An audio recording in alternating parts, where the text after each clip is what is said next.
on the YouTubes. It says we're live, so we must be live. I mean, if it says we are, then it must be true. We have to trust it. There we go. So, and okay, good delay. Everything looks okay. All my buttons and knobs are green. Welcome everybody to the weekly narrative. Don't mind me. We're just getting some things finalized and set up here. Technical stuff. Making sure everything's working okay. I'm getting some spinning wheels, which could indicate either my browser is terrible or the stream is actually screwing up. But you know what? I'll leave it to the guys in the YouTube chat to let me know. What's up, Paul? We got Dari in chat. Welcome, guys. Welcome, guys. Glad to see you back here. We've got a pretty good show lined up for you guys. And that's right, Delaney is back. They missed you, Delaney. I'm glad everybody missed me. I feel so loved. It's good to be back. Wasn't feeling very hot. Had a migraine all day last week, and I tried to sit down in front of my computer to do this, and I realized that I couldn't even keep my eyes open. So well, just thought it would be better to just lay down in a dark room, and I wish that I was dying. I'm not in that much of a spot. I'm not trying to steal any of your valor or anything, but it's my first day today without having any caffeine at all in over a year. So I'm doing the Diet Coke without caffeine today. I do feel quite strange, almost like I'm, I don't know, on some kind of drugs or pharmaceuticals. We'll see if we can make it through the stream here. Yeah, I was gonna say I've seen how much Diet Dr. Pepper and all the diet soda you used to drink. So good job, Jeremy, on doing the caffeine-free stuff. Yes, thank you. So today we're gonna be talking about parallel societies. We love to talk about it, and I get to just do a bunch of told you so's today because I don't know if you even watch and pay attention to this stuff, but it is accelerating massively. The formation of parallel societies, and it's I don't know, I'm not sure what to think about it yet, because I think the gut reaction is it's bad, but I'm tending to think that this is a good thing, and we should we should welcome this and accelerate it. So we'll get into that. I've got some graphics and some philosophical information that I've been working on for the alt-centrist series of videos, and I'm going to go over some of that with you guys today with the political life cycle, as far as the way that I see it anyway. How does an individual person like you or me get involved in politics, and what is the life cycle that they go through to during their lifetime as a political person? And I think this is going to be really great because we'll see. I'll show you guys where I think I am on there, and then hopefully you can figure out where you are on the cycle. And then, the goal is to just kind of help you understand a little bit more about politics, make you a little more aware of the world in general and your life predominantly. We want to get you to live intentionally, think about these things. So we'll get into that. We got a little bit of Taliban stuff. I found a Taliban Twitter account that is hilarious, and I want to share some of the stuff that they're talking about on there with you guys. That's going to be great. Because it's not like they're very aware. They're sharing memes, like a lot of memes, making fun of America, making fun of the West, and we'll see if there's any truth in those memes as we take a look at those. And finally, we're going to be talking about a few new studies that have come out, because as always, we do love science here. We got studies on the vaccine. We've got studies on science. Trust the science. Is that a good thing or is it a bad thing? And we've got science on how Israel is doing with the vaccine. So we'll get into some of that as well. So, how does that sound? Sounds awesome. I'm ready to go. Let's tie our shoes, buckle our seatbelts, put our chin straps on, and let's get into it. Tightened up. All right, let's go.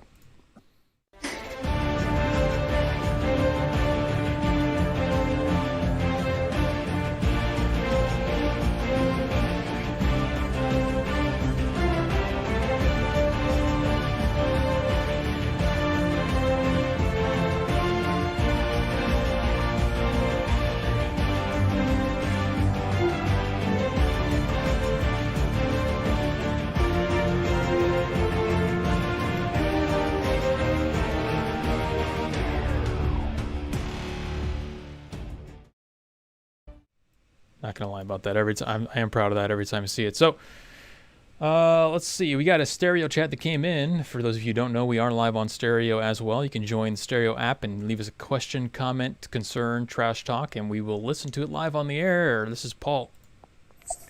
First day without caffeine in a year. That's I think you were more at risk than Delaney was from COVID. Not to joke too much. We're all very happy you're actually alive, Delaney. Obviously, I have to remark, as far as COVID, fatigue, just inability to stay awake. That seems to be the cardinal sign that I'm hearing of.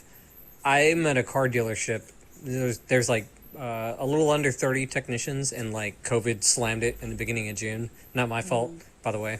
I have tests to prove it. And yeah, like 20 of them got sick. It was like no man's land for a while there when I just got hired. And the guys who I work with, like, yeah, that's what they said.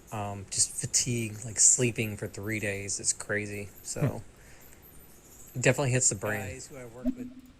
Yeah, I don't know if I had COVID. I never went and got tested, but we do have the wildfires going rampant here in California. So I think it was just fatigue from, because I did yard work the day before and I was out without a mask on, breathing in all those toxic, wildfire fumes.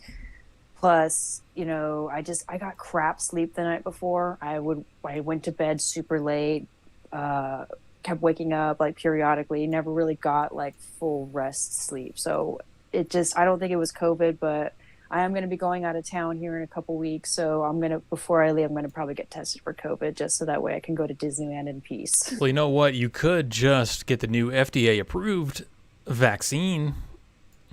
Okay. Yeah, maybe, but it's FDA approved now.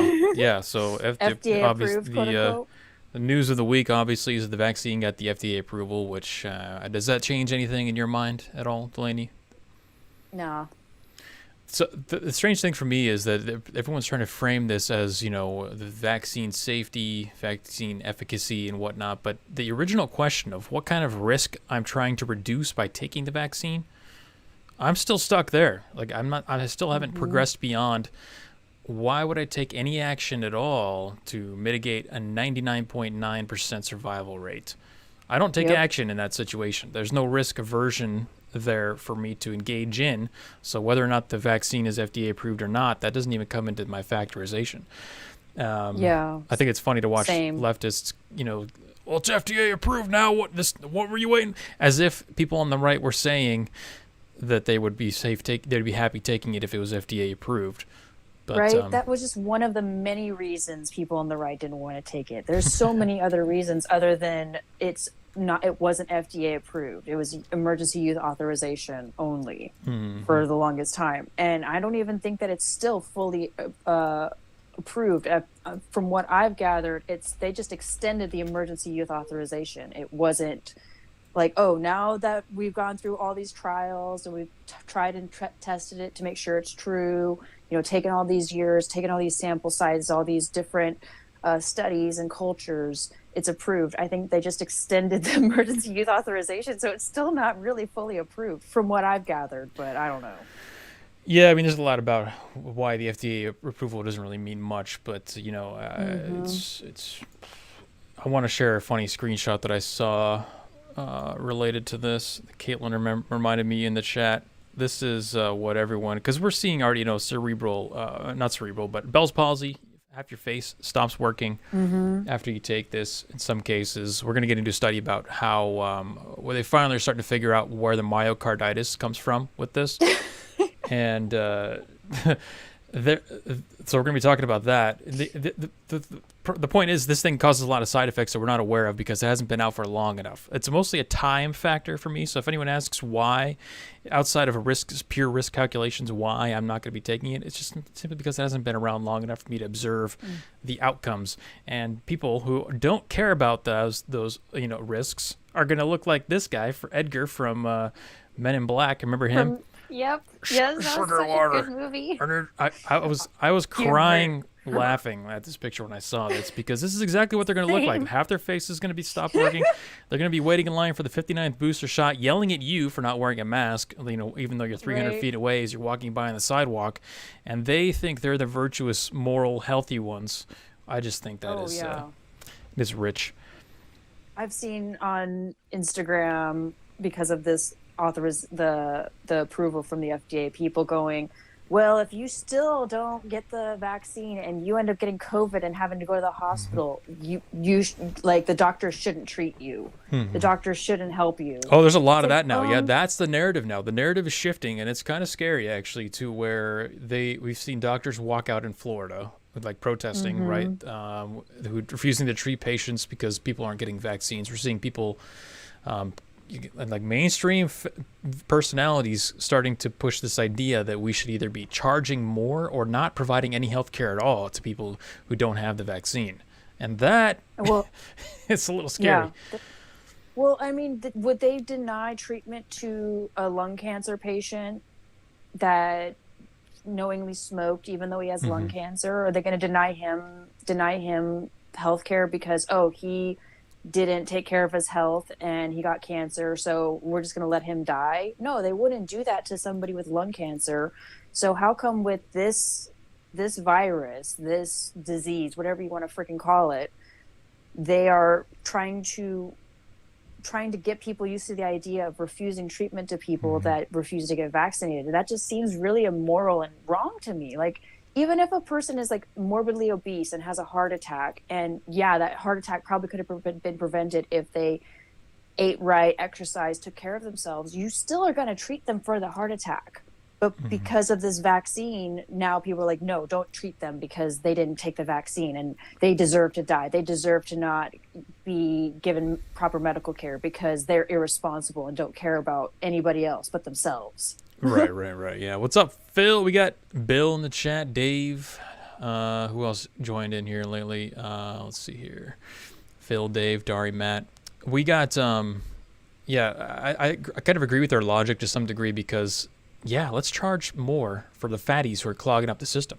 Let's charge more for the people who choose to destroy their bodies via whatever, But the point that they'll make in counter argument to what you're saying, because I've already engaged in this a few times to kind of test the waters out and see what they're saying, is that the fat people aren't the ones clogging up the hospitals. They're not the ones taking up all the ICU beds, which is actually exactly wrong, because the only people who get to the ICU beds, the only people that get to the ventilators with COVID are the fatties. But on the flip side of that, I'm also seeing a lot of pushback on the fact that there is nobody talking about the fact that this really only does affect fat people. So there's been a drive for, fatties and oldies. Fatties and oldies, that's really it. And there's, when you look at the numbers across other countries, you can see that pattern playing out in fat countries and young and non-fat countries. Now, that's one of the reasons why I have focused a lot more on my health lately. I'm doing things like cutting out caffeine entirely, so that I can be more healthy, because when these people think that we're not going to take the vaccine, or I'm not interested in taking the vaccine, or I don't have a good reason based on my risk assessment to take it, they think that we just don't care at all about what's happening. They think that we think COVID is a hoax. They think that, we don't care what happens to anybody around us. That's not true. I still care. I'm acknowledging the fact that it's out there. I don't want to get it, but I'm preparing myself and my body for the best possible situation. If I do get it, I'm not really going to have major problems. I was going to go to a concert on Saturday. It got canceled. It got moved back to December. But the week leading up to the concert, I was doubling down on vitamin C to pump up my immune system. I was sleeping an extra hour every night. I was beefing up my immune system because I was expecting to be exposed to COVID by going to this concert. And that is the mentality of personal responsibility that obviously this is why we can't get back to normal life in America, and we probably never will, because people have to have the responsibility of protection placed on themselves, not on the police to enforce mandates, not on the government to enforce mask mandates, but you can live, we can get back to normal with COVID, coexisting with COVID, if we were all had that personal responsibility, to actually take our own health into account. So, no, Jeremy, you got it all wrong. You need to take the vaccine, and then you need to wear a double mask when you go to a concert just to make sure you extra don't get COVID. That's what these people think is really going to stop COVID from actually spreading and killing more people than it already has. So these people are so demented and so delusional that they think that 600 or 800,000 people that have died from COVID, that's an actual accurate number. Yeah, I mean, we could get into that all day and all night, but the FDA approval, that is the news of the week. I think that's the extent of what we will talk about with that. What's up, Secret? Secret says the COVID is fake. I'm not on that boat yet, but I could be persuaded. What I wanted to talk about to really start off the show here. Oh, go ahead. I was going to say, Miss Moneypenny has a stereo message for us. Thank you. Yeah, keep an eye on that because I will talk over those notifications. Moneypenny. All right. So, guys, you are going to get some whopping, surprising, amazing news from your Brit correspondent, and I'm not joking, all being tongue-in-cheek. The first one involves an acquisition by Pfizer for $2.26 billion made yesterday and hidden behind the FDA approval. Of course. Nice. Go look at it. And then I will show you the scientific papers that prove the connection between COVID and cancer, blood cancer, bone cancer, all connected.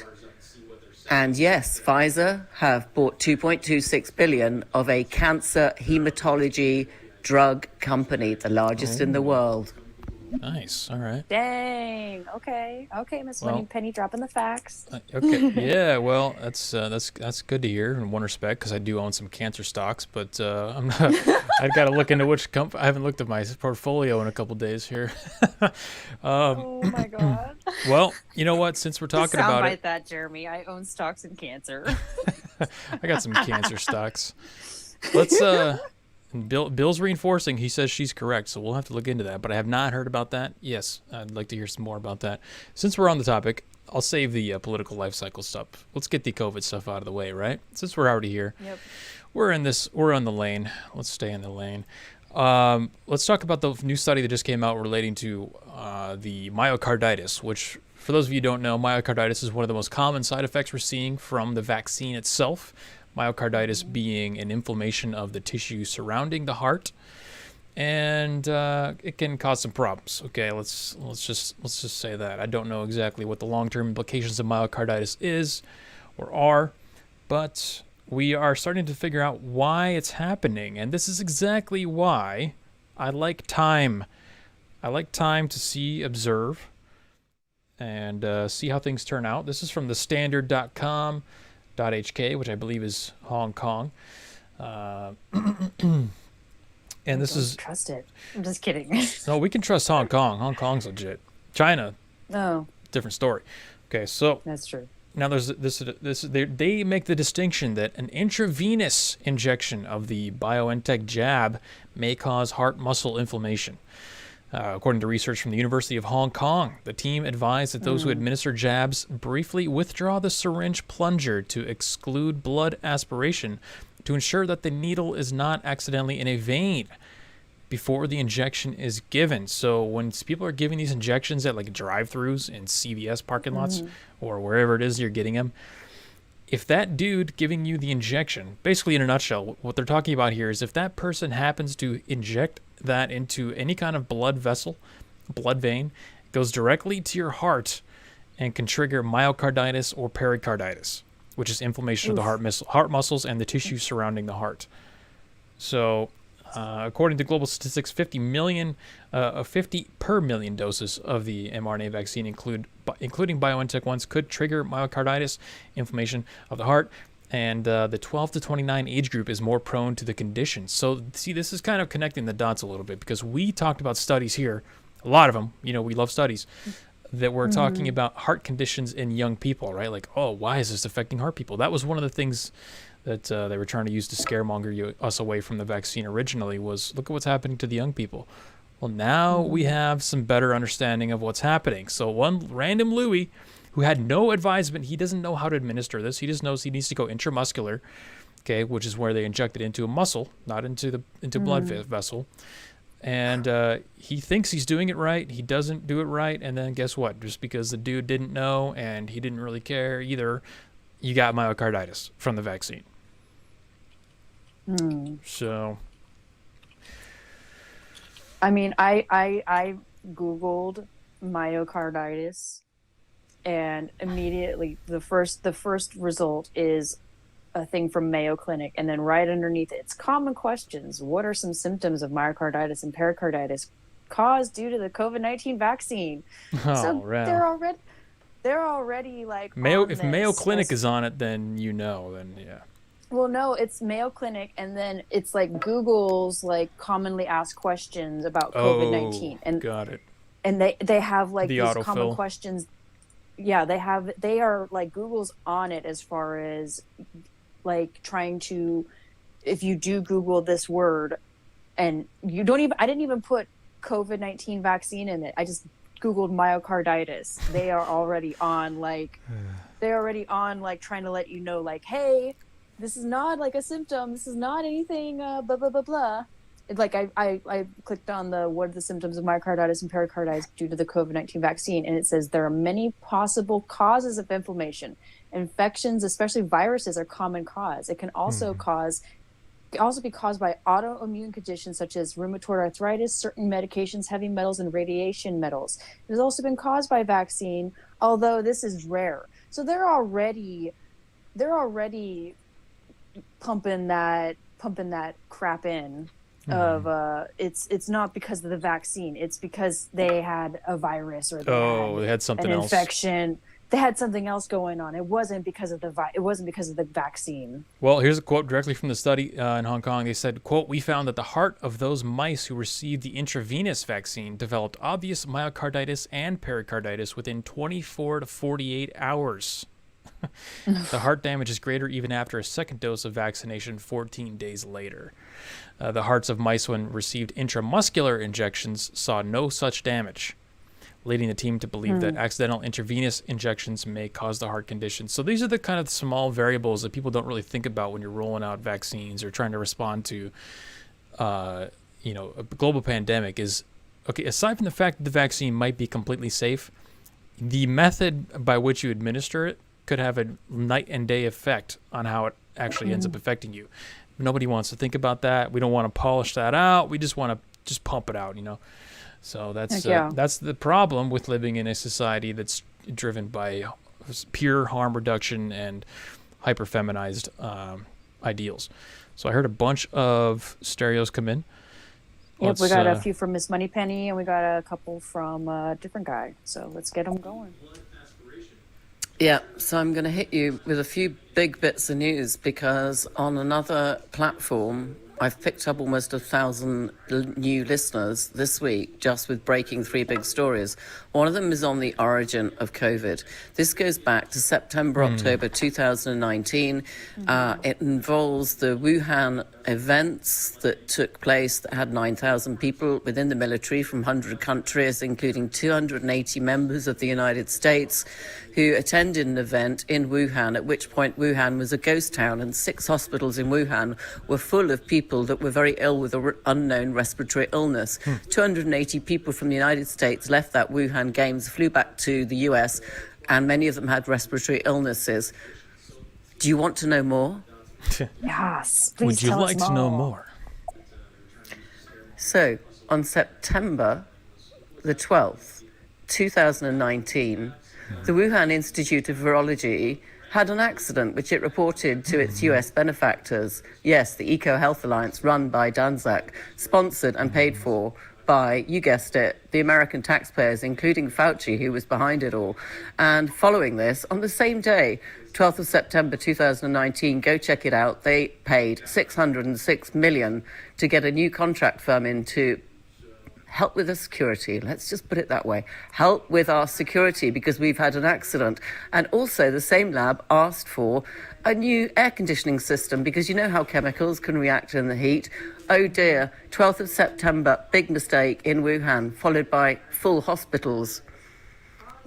Yeah, and Remember the 12th of September. that was a new laboratory too, and there's no reason why a brand new laboratory would be wanting to do a complete renovation on its air conditioning systems, unless they found a major problem. You know what I'm saying?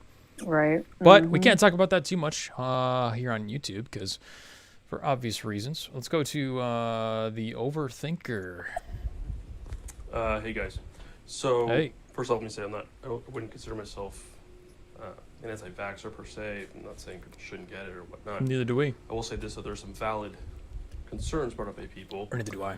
One of which being, and this was input I in speaking with a cellular biologist.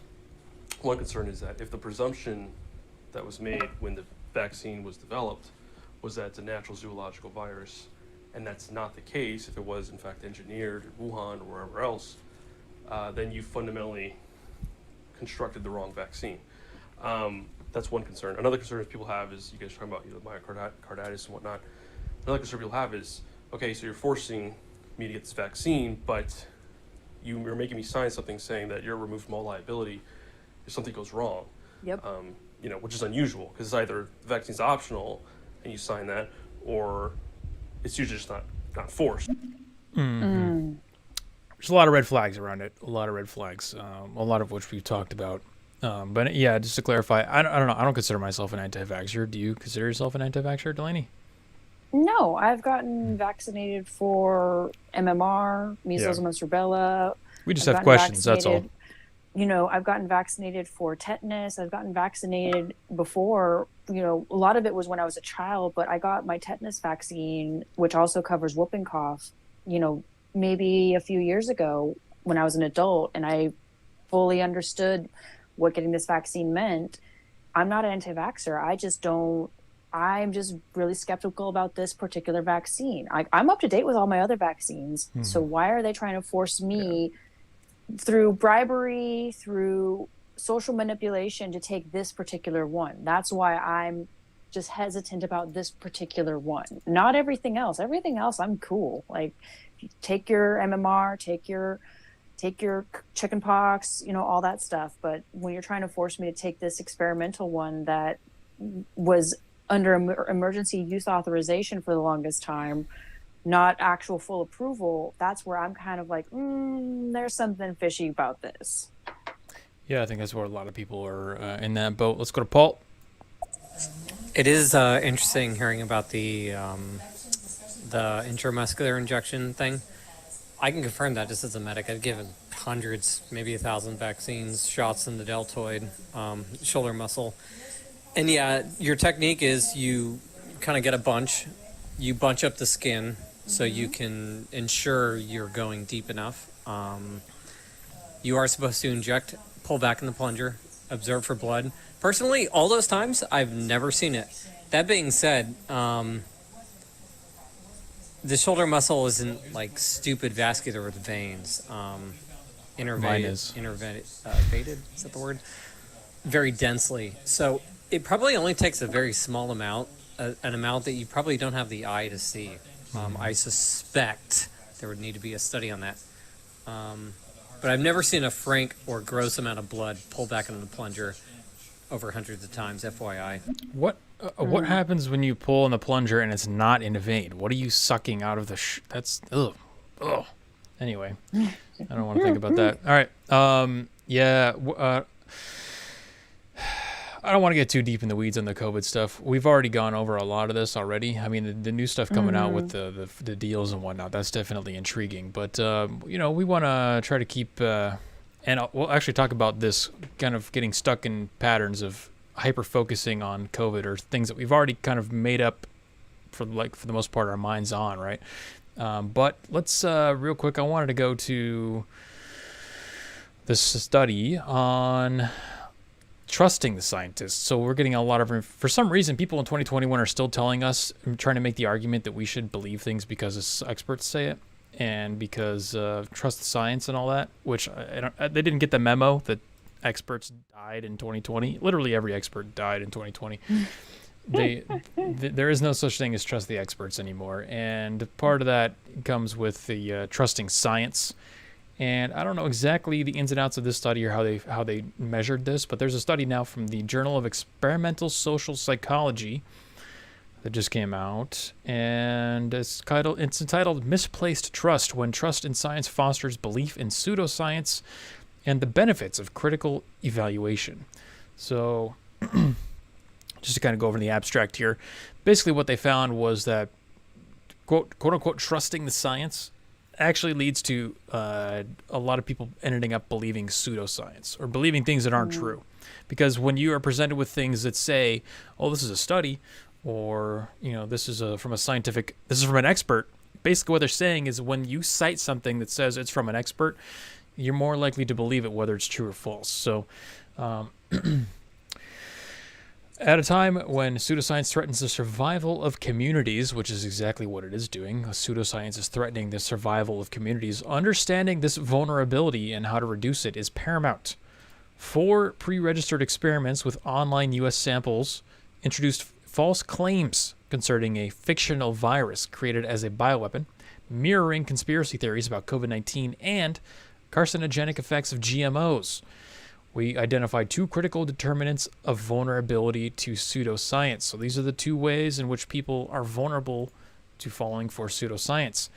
First, participants who trust science are more likely to believe and disseminate false claims that contain scientific references than false claims that do not. So this is what I was talking about. If there's an expert cited or some kind of study cited, then you can find a study that really says anything. And it's kind of the irony of us talking about a study that's finding this, because this is exactly what we're doing right now. We're talking about a study. Mm-hmm. But the second factor is reminding participants of the value of critical evaluation reduces belief in false claims, whereas reminders of the value of trusting science do not. And that's exactly what the difference is on this show, because we don't tell you what to believe. We don't want you to believe this stuff. We always tell you, go read the studies for yourself. We tell you to look up the information for yourself. We're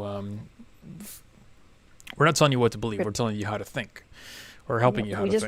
We want you to think. We want you to critically think and come to your own conclusions, not just believe what some scientist that works for this national, or global conglomerate of a company is telling you to believe. Mm-hmm. Yeah, so that's the distinction I really want to point out. We covered a lot of science here, and I joke about the fact that we cover science that only follows our beliefs, which is true. And the fact that we're consciously aware of that, and we're telling you that, means that we're reminding you to have critical evaluation of what we're saying, which is exactly what this study recommends if you don't want to get people to believe pseudoscience. So there you go. I mean, we can't not talk about the science, right? It's out there. We can't not talk about it. So we're talking about it with the caveat that we know that you can cherry pick science, and we know that you need to still be critical of this stuff, even though we're giving you something that might reinforce something you already believe, which always feels great, right? It always feels great to have science back up what you have predicted or believe. So just keep that in mind, and I think this is a good finding. And regardless of what side you're on, always remember to be critical of what you're being told. Don't just listen to a guy named Fauci and then repeat everything that he says without questioning it. So yeah, and definitely don't listen to a guy named Jeremy and a chick named Delaney, because we don't have all the answers either. Terrible idea. We just try to encourage you guys to think for yourselves and really critically think about what is really going on here, and to try to gather the information for yourself and really try to understand it, because it's difficult to try to understand all of this. It really is. Mm-hmm.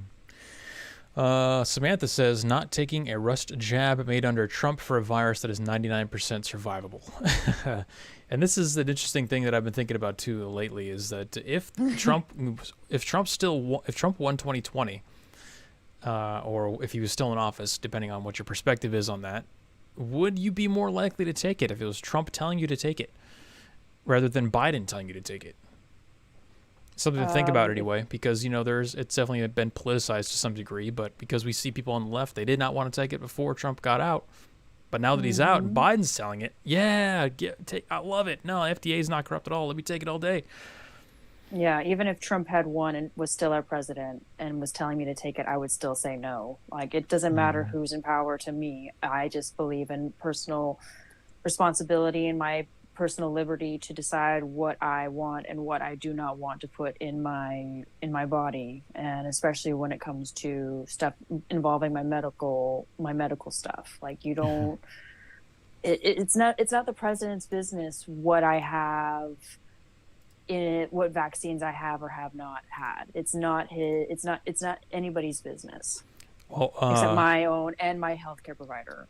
SNB in chat asks, speaking of vaccine mandates, are they going to enforce boosters as well? Yeah, well, see, that's a good question. And that's what people don't think about when they're getting these things. I don't know if you noticed, but the vaccine cards had 4 lines on them to begin with. So they were at least planning for the opportunity to add boosters. But the problem is you're going to get stuck. You're going to get stuck on a treadmill. You're going to end up like Edgar here, waiting in line for your 59th booster. Because you have to get the booster because you're so ego invested in the idea of the vaccine that you have no choice. You're gonna suicide if you don't get the booster. Gonna end up like Edgar. I love that. No, Don't end up like Edgar, guys. That's and this is the other thing that Osis brings up in chat too. The funniest part about all of this is that black people are the most vaccine hesitant of all. So anytime they're doing vaccine mandates to prevent people from going into bars, restaurants, museums, whatever it is, it's gonna disproportionately affect black people. I know. That's what makes me laugh too. That is so great. The biggest population of people that don't want it are the black and brown people. And later, Bill. If you're really gonna sit there and tell black and brown people that you can't come into our business or you can't participate in society because you haven't got the vaccine, like, that's just another form of segregation that their previous ancestors and many people before them fought to try to prevent. And here they are just enforcing medical segregation as opposed to skin color segregation. A part of me really likes it. A part of me, I actually like the idea of separating people based off of random characteristics like this, because it's going to accelerate the parallel societies that we've been talking about this whole time. You're going to get things like this, where from the New Jersey Institute of Technology, they're segregating students based in the housing in the dorms based on vaccination status. So this is a statement. This is a statement from the New Jersey Institute of Technology that said, "We appreciate the highly contagious nature of the Delta variant and have implemented additional safety measures, including the temporary reissuance of an indoor mask mandate for all, regardless of vaccination status. This decision was based on recommendations to the New Jersey Commissioner of Health and CDC. We are also mandating twice-weekly testing of all students and employees with approved exemptions from COVID-19 vaccination and for those who are not yet considered to be fully vaccinated. So they're testing you twice a week if you're not vaccinated. And contact tracing with quarantine and isolation protocols are also in effect, as is a separation of vaccinated and unvaccinated students in campus housing. Parallel societies are forming all around you, regardless of your participation." Folks, I can't wait to say that 1 trillion times. I've already said it 1 million times. I'm going for 1 trillion. Because people, when you get down to it, we should be doing this. We should be forming parallel societies based off of our belief systems. Because you can't really live in a 350 million person society where half of them aren't capable of using logic, or they think that the other half should be dead, or they think that objectivity doesn't exist, or that there's so many different reasons why people can't successfully live together. And we're now finally seeing this being sifted into different groups. I don't know. What do you think, Delaney? Is it good or bad? I mean, I think it's. I mean, if I'm going to be perfectly frank, I think it's good too, Jeremy. I would like to see this happen, because the thing is that's really sad is before this whole COVID and the vaccine thing came out, people were already starting to do that, but because there wasn't a global pandemic going on, it was a slow moving boulder. But because of the pandemic, because of all the illness, all the people dying, it just like catapulted and made that boulder just go faster now. So I, for one, I'm like, just let the boulder roll. Like, let it happen. Please, just let it happen. So that way people can show their true colors. And the rest of the world can finally like catch up to what I've been seeing happen for years now. Now, this could take a nasty turn. I know what you guys are thinking. Jeremy, how could you possibly think this is a good thing? This is how the Nazis, all that, et cetera, et cetera.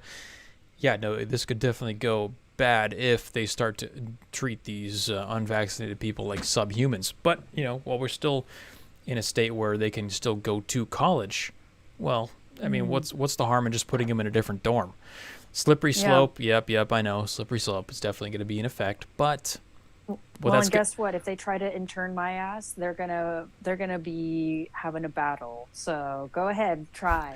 Well, you know what? Intern my ass. Maybe even the gulags themselves would be better because only the cool people are going to be in the gulags. They're going to put right. That's what I'm saying. You don't have to deal with mutants anymore. It's just going to be a bunch of cool people hanging out in the gulags. Do you really honestly want to be in a society where it's run by a bunch of blue-haired feminazis with septum piercings, or would you rather be in the gulags with Jeremy and myself and, cool people that respect your individual right to choose whether or not you want to put poison into your veins or not? Something to consider. Half joking, but of course, my point is that this is going to incentivize the unvaccinated, which is just a proxy for saying, independent thinking, healthy people to further separate themselves from society. I'm not saying live in this separated society and just be complacent with everything that's happening to you. I'm saying this is creating incentive variables that will push the healthy, sane, rational people further away from things like the colleges. Do we want the smart kids going to colleges? Do we want our healthy young people, well-adjusted people going to, these institutions that are all run by mutants? I would say no. So this is why some of this can be a good thing. At least I'm trying to give you guys the white pill version of what you're seeing here. Now, there's also a case where you got University of Virginia. They're taking a little more drastic measures with this, where they are straight up just disenrolling people. So wow, you paid your fees, you got your classes, but you're not coming here no more. Yeah, I have to open this one up in a private tab, so I can't show it on the screen. But this is from the Washington Post. Officials said 49 students who have registered for fall classes are not in compliance with the school's vaccine mandate.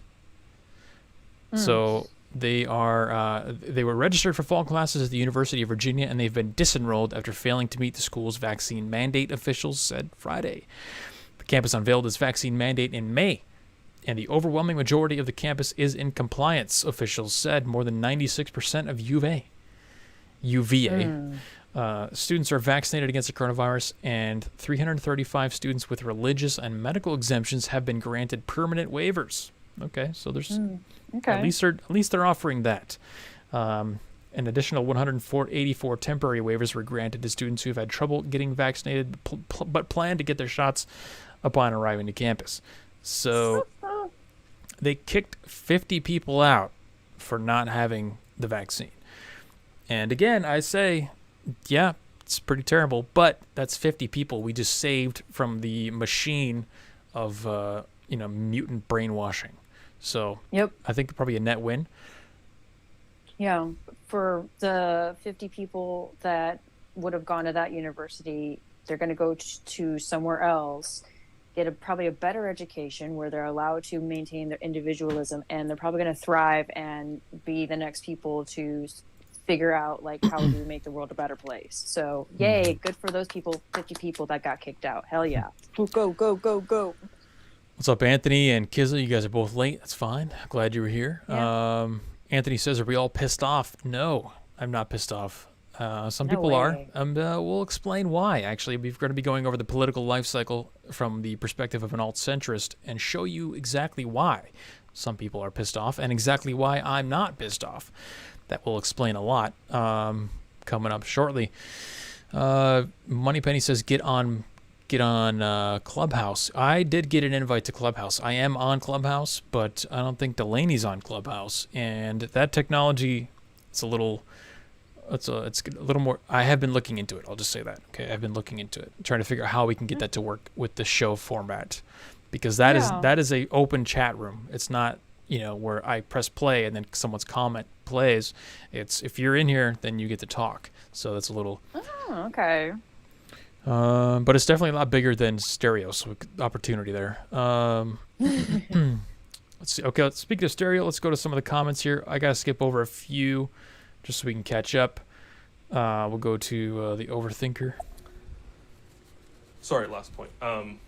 So you're gonna, understand people's skepticism, overall skepticism, because it's like, yes, we understand science is constantly changing, and the information is changing minute to minute, but you're asking them to make a permanent decision based on, a history of just having the wrong information. The information changes a month later or 2 months later, and that's fine normally, but when you're talking about injecting something into your body, it raises questions in people's minds, understandably. But again, I wouldn't say not to get it or whatnot, just saying, we can't dismiss people who are skeptical of the whole thing because there's good reason. They have a reason to, Absolutely. Yeah. That's pretty much the boat that we're in, and we're advocating for people to make the proper risk assessment for themselves. That it's an individualized decision, obviously. Let's go to Moneypenny. So, ironically, the same day that on the CCP Chinese government website under the finance section, there are contracts going for security and air conditioning. Hey presto, the database of 220,000 pieces of data, all about viruses, all about experiments, people that have worked in the Wuhan Institute of Virology, all the data goes down, but not by accident. It's pulled down deliberately. It's taken away from a public global portal, a portal that allows scientists across the world to study viruses. No, the information is taken down. Then, Bat Lady, who you may know, Xi Leng, she is suddenly questioned. Fauci has private conversations. Oh dear, let's take that information down off the Chinese information website that asks for people to help us with our security. It's probably not a good idea. And so the mystery continues. Hell yeah. Yeah, it's pretty obvious for anyone who's actually looking and paying attention, which, if you are, about all this stuff happening, and it's been public for a while, and it's beyond obvious that there's obviously something going on there. Beyond obvious that it's obviously something going on. Subtract one obvious from that sentence. Let's go to Paul. I thought of this. It's a talking point, but it's also a legitimate point. No one who's quote unquote vaccine hesitant has any hesitation with vaccines. Let's talk apples to apples. All of us have taken vaccines, things tested over many years. It's not universal. I'm not going to go into the deep biomedicine. Are a dead virus. Your body sees it, recognizes the shape, makes a defense. 3 weeks later, you get immunity. No, we're against something tested over 8 months of data, the side effects of which aren't talked about, and is rushed to production with wild side effects and uses gene therapy. That's what we're against. We're not against vaccines. We're against this therapy. Yep. Yeah, and again, I'm against the force of pushing this vaccine. That's really what I'm kind of more against than anything. Like, if you want to get the vaccine, go for it. It's when you try to force me and make me out to be a terrible, selfish person because I don't want it. I'd rather give my vaccine, the vaccine that's meant for me, to go to somebody that actually needs it, like a 75-year-old grandma with kids and grandkids and great some fat grandkids. person. Or some fat person that doesn't take care of themselves, doesn't go outside, doesn't go for a walk, doesn't eat correct, that kind of stuff. I'm the selfish one because I'd rather give my vaccine to somebody that needs it more than I do. But I'm selfish. That's what I'm more against than anything. All right, we got Orion Smith. I'm sorry, I don't see it as poison. I see it as a way to help myself defend from a virus that could kill me. And I'm not saying this is a normal person. I'm saying this is a person with a moderate to severe asthma who could actually die from getting a respiratory virus. So it's not poison. It's people conspiracy stuff, whatever. The FDA approves it, and my doctor tells me that I should take it. Then I'm gonna trust the word of a professional who's gone to school for a long time over the word of random internet people. But that's just me. Let me know your thoughts. I would agree 100%. You've done an individual risk assessment based on your conditions as an individual, and you think that it is a good idea. I say go get it, man. Get jabbed up 1,000 times. And that's the great thing about not assigning morality or evil or good or any kind of intentions. It's simply a risk management decision. And for me, I don't take actions when my risk of dying is 0.01% and my risk of hospitalization is like 0.3%. So go for it, man. I'd say that is a good decision. It sounds like a proper one in your case. Yep, in your case, absolutely. For my case, not a very proper one, but it's cool. Like, you have your freedom of choice, and yeah, it might not be poison to you, but to me, in a lot of people out there where we're feeling like we're backed into a corner, it is poison. Let's see. Well, the real poison is the mental illness that comes along with the righteous indignation of people who are, calling people who don't want to get it evil, and that's why we're seeing, again, the walkouts from the doctors saying we shouldn't treat people that aren't getting vaccinated. And, of course, the splitting of society into two parallel societies. But I think we have fairly covered that topic. I want to make sure... What's up, Holly? Welcome to the chat. Glad to see you here. Hi, Holly. JC Steck as well. I don't know if I saw him earlier or not. But, guys, like the video. If you're enjoying the content, this is the Alt-Centrist podcast, #1 Alt-Centrist podcast in the world. And you may be asking yourself, what is alt-centrism? What is this podcast all about? Is this one of those podcasts where these guys just get on and they talk about news and they say, look at how bad this is, or look at how evil this is, or look at the hypocrisy over here, things like that? Well, I think I finally want to answer that question in a detailed manner. So what I want to do now is go over what I see as the alt-centrists' perspective on the political life cycle. And every one of you, all of you guys out there, every single person watching, is somewhere on this scale. And when you understand this scale, it's going to illuminate your interactions with everybody else in your life, because you're going to be able to put them somewhere on this scale, and you're going to know, based on where they are, how to interact with them, what their motivations are, why they behave the way that they do. So let me go ahead and pull this up here. And if you're on stereo, you're not going to see this, but I do recommend going to youtube.com/weeklynarrative to view the video and follow along with us on this. So what you're looking at is a 6-part life cycle for the political life cycle. Now, this is what happens with an individual, kind of a scale, if you will, of their level of involvement with politics. Now, politics in this context of the word that I'm using it here is your relationship to power in society. That's kind of what politics is. So let's go ahead and start out with the definition right there. Political life cycle. What are we talking about? We're talking about how one individual relates to power in society. Now, the first stage that everybody initiates at is going to be what I call disengaged.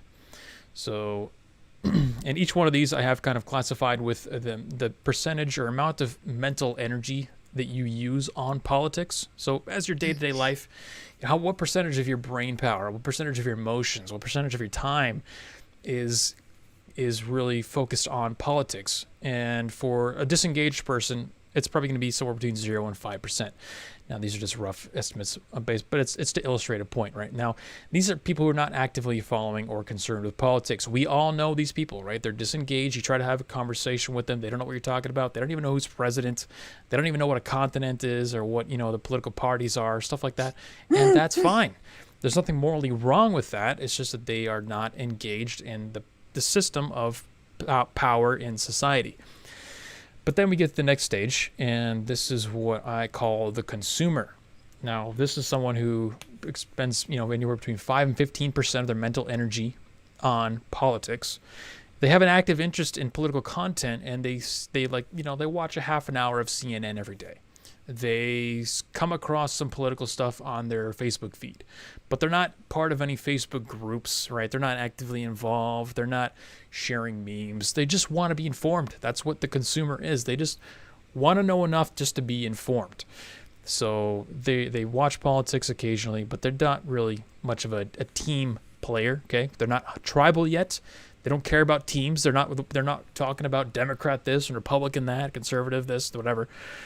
But beyond that, the next stage, stage 3, is what I'm calling the investor. Now, this is a stage where the individual has become a stakeholder in the political game. They expend anywhere between 15 to 50% of their mental energy on politics, and they have a strong sense of belonging to a team. So they have an identity. They tell themselves, I'm a Democrat. Well, as a registered Republican, I think XYZ. They say things like that.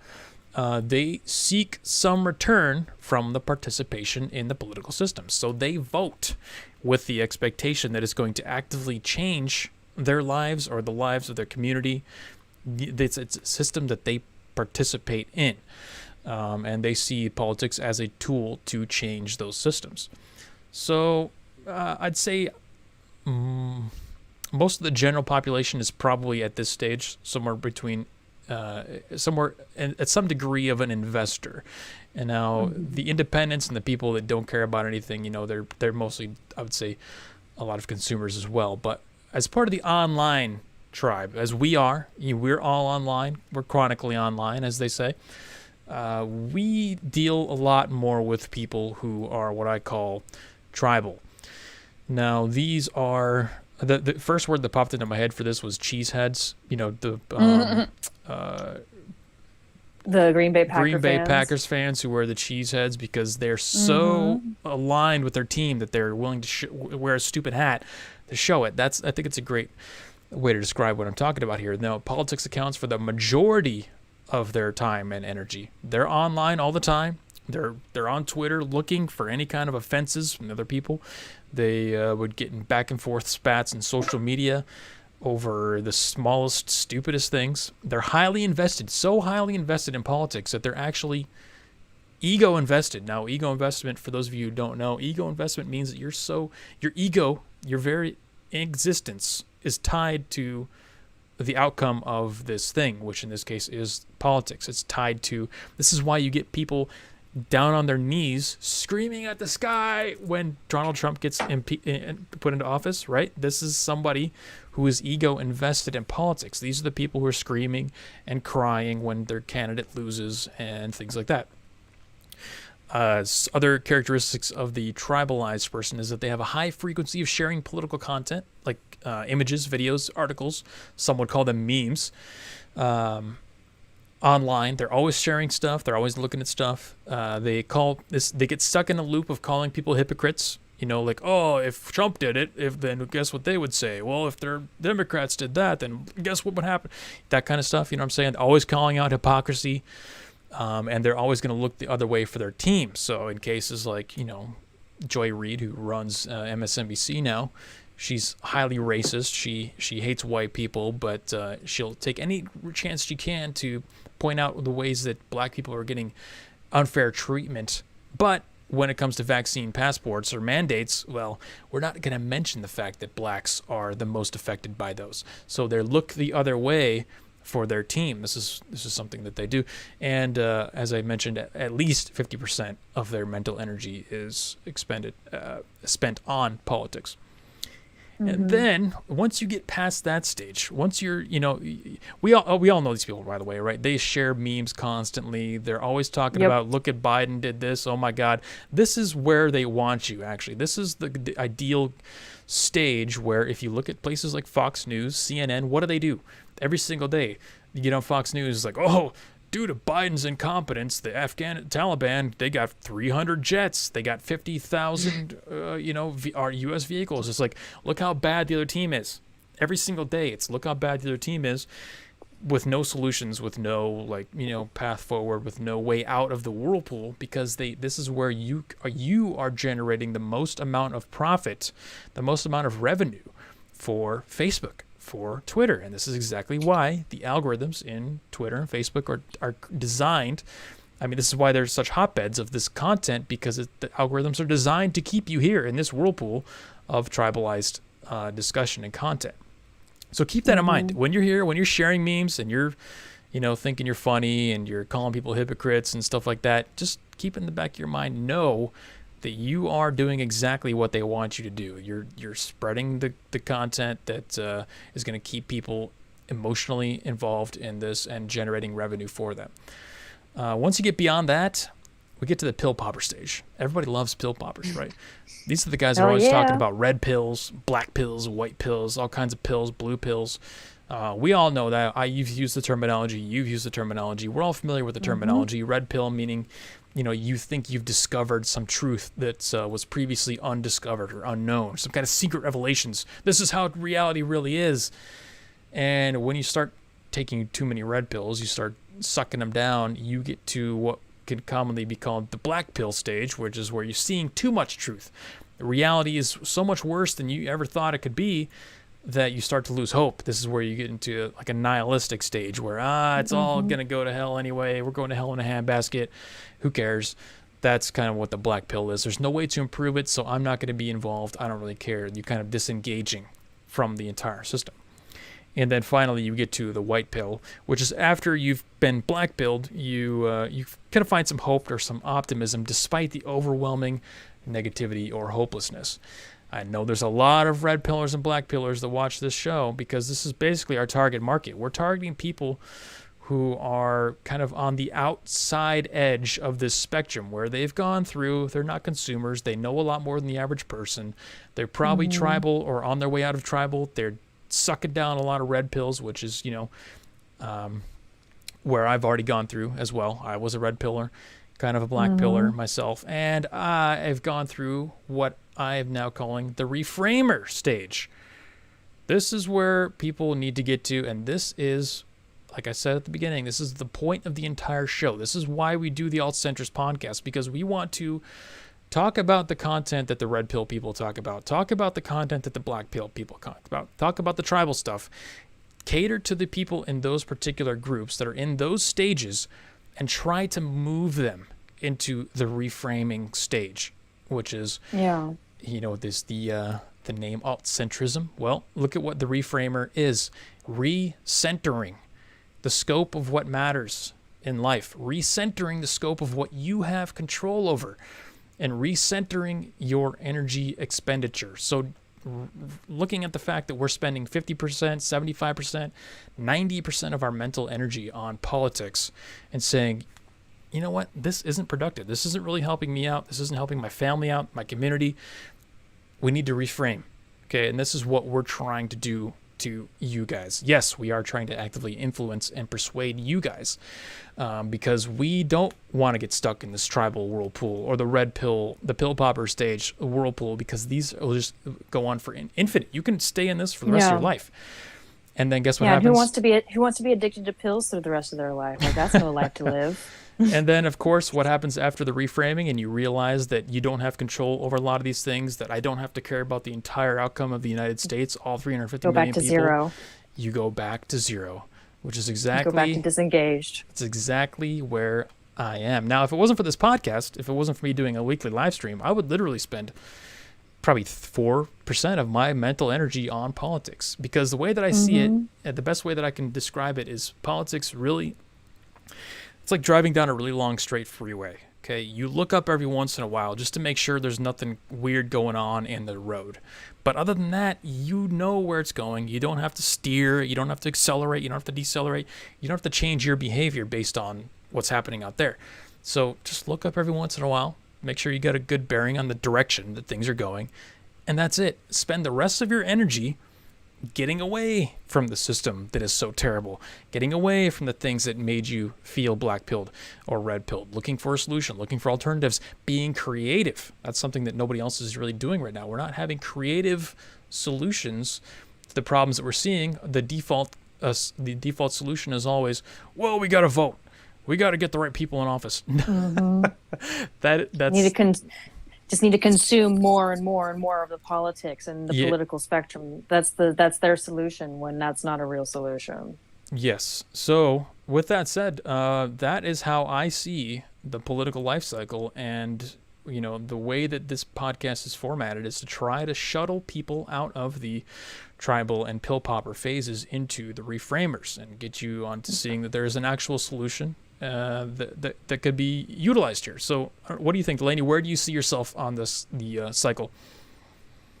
I'm kind of on the reframer aspect. I used to be, red pill, black pilled, white pilled, all that stuff. Mm-hmm. And I mean, that stuff is always in the back of my mind. But since doing this, since talking to you and becoming friends with you and really understanding that kind of mentality isn't going to get me anywhere, just refocusing on just being with my family and taking care of myself and having power and control over things that I can control is a way better way to spend my energy than worrying about politics and voting and getting people to see things the way that I do. It's way better energy spent just focusing on myself and building for myself as opposed to trying to build for other people to try to join me. Like that's not a good way to expend my time and my energy. Mm-hmm.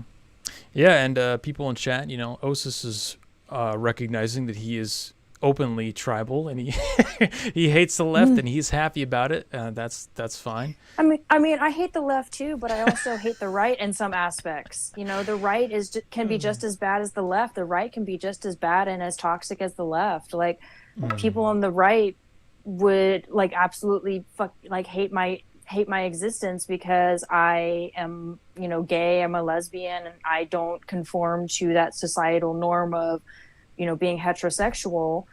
And that can be just as toxic as the left, thinking that like when somebody says a, gay slur that they need to step in and defend me. Like it's just as toxic. It's just two wings on the exact same bird. And that's kind of why I've turned to the ideology of like, I don't care about either one. Like, I definitely lean more right when it comes to politics and how I'm going to vote for stuff, but I don't trust Republicans just as any more or any less than I trust the Democrats or independents. I don't trust anybody when it comes to politics because these politicians, they're all out to fill their pockets, not fill my pockets. So the only person that's going to fill my pockets is myself, not some politician that doesn't even know who I am.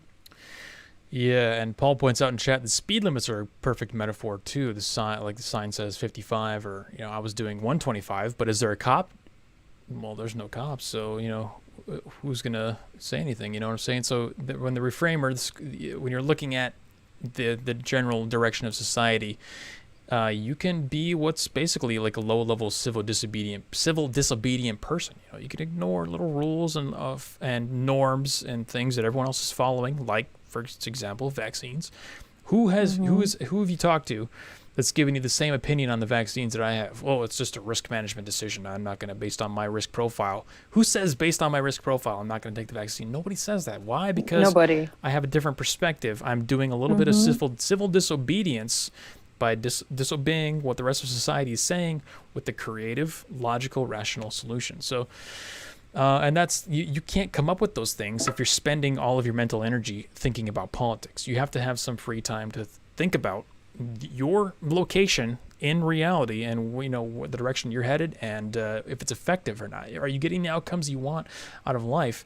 And if not, maybe you need to spend a little less mental energy on politics and a little more on reframing, a little more on yourself and your habits and things like that. So I'm going to expand on a lot of this kind of stuff going forward in the all-centrist philosophy that I will be adding to this show. But the same way that I teach someone how a Ford engine works, I first have to teach you how combustion works. So this is kind of we're getting into the nuts and bolts and kind of the bare level philosophy behind this. And hopefully this will help you now when you're going through your life. Look at the people that you are surrounded with. Are they a consumer?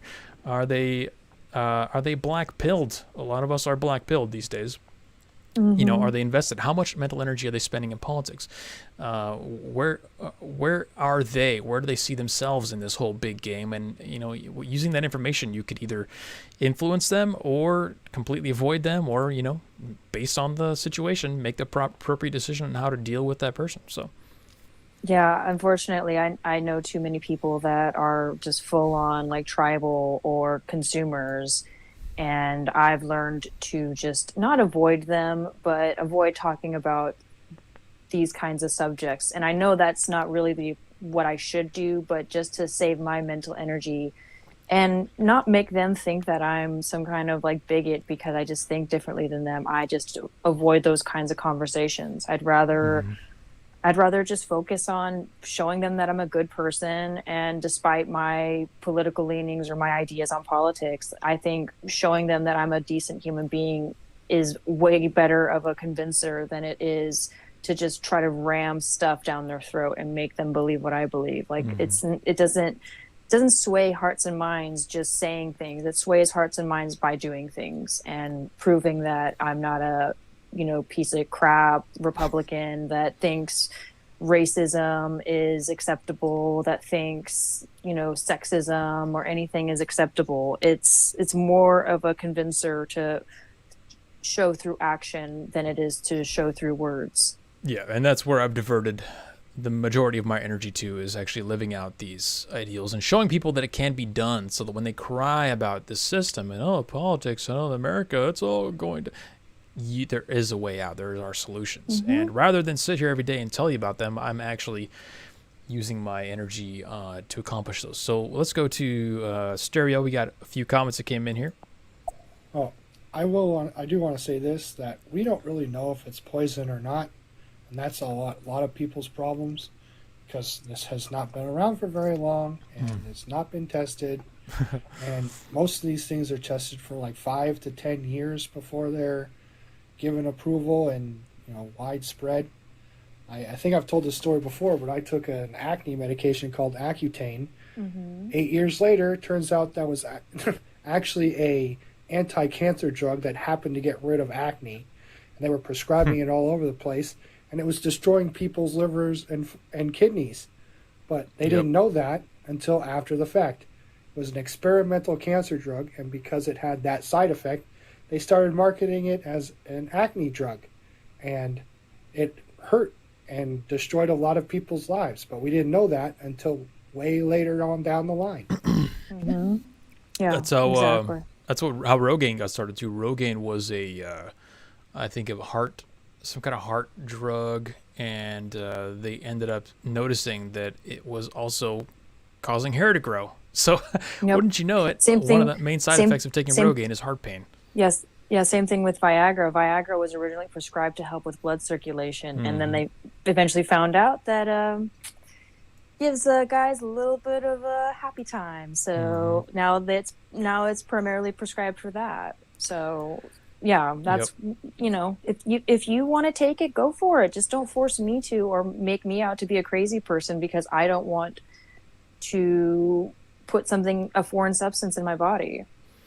All right, Ryan has a follow-up here. So this is the guy that said he wanted to take it because he had asthma. So let's see if he liked our answer. Is it possible to simultaneously care and not care about politics?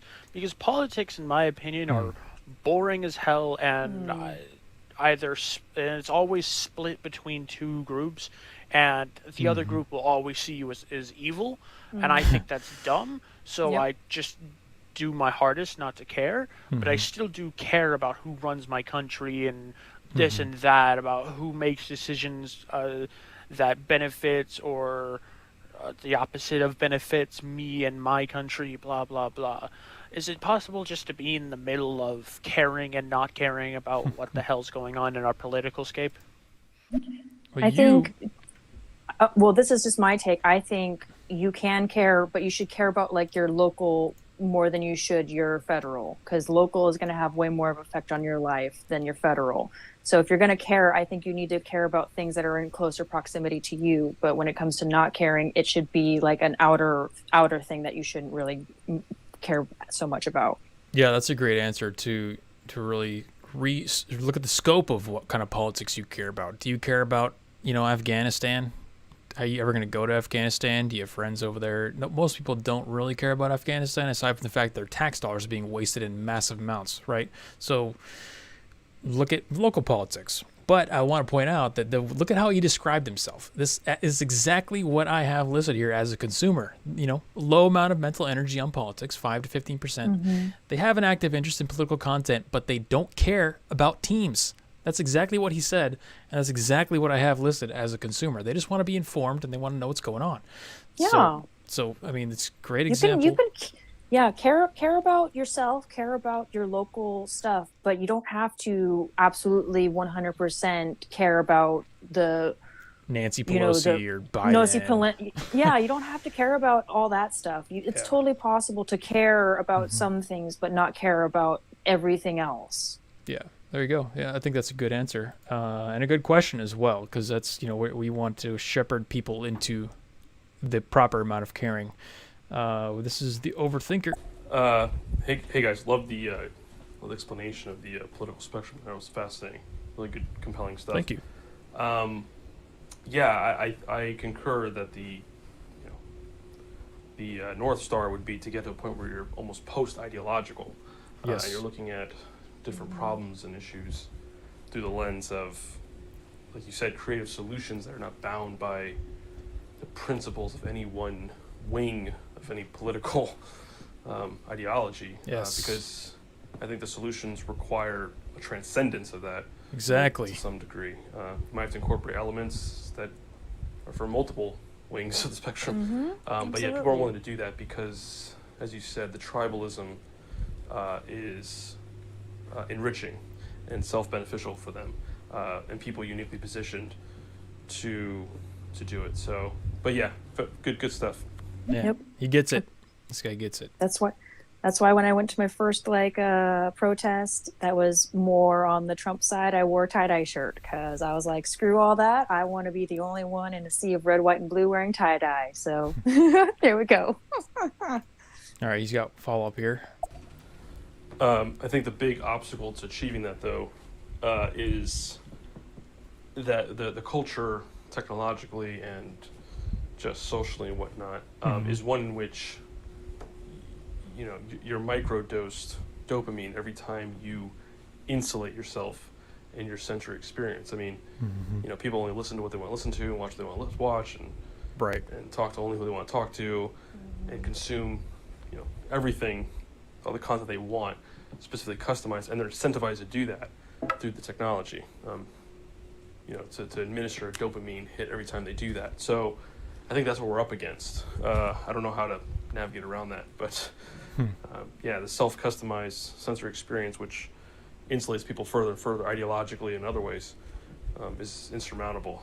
So, I don't know how you get around that. Well, I've got a system that I'm trying to work on. I'm working through a theory that I have on how to work around that, and that is basically decentralization, getting away from cities, getting away from those institutions, going back out and into small communities and rural settings where they're not incentivized to be on social media. They're not competing with their fellow students to get likes. They're not competing to get TikToks or whatever the hell they do on there.